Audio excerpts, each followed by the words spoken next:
Itong mga walang tanim na ito, amin to. Yung may mais na yon, hindi amin na yon.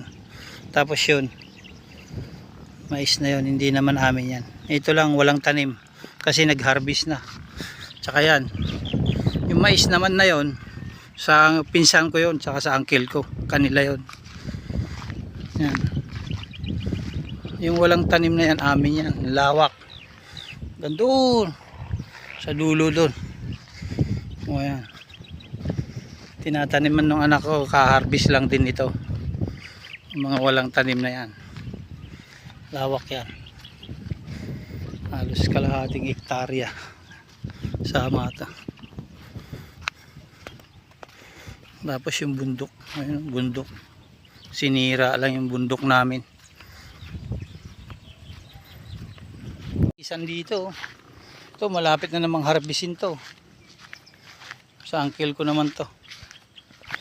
Yan, malawak din to. Halos kalahating hektarya din.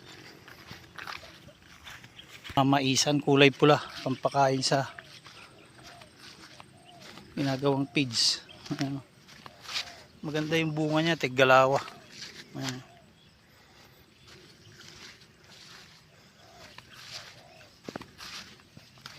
Ibang variety ng mais.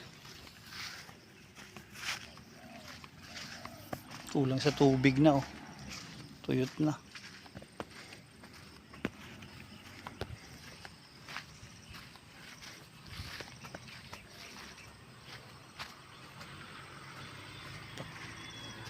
Nag-ano yung kapatid ko ng ano, damo, papakain sa baka niya.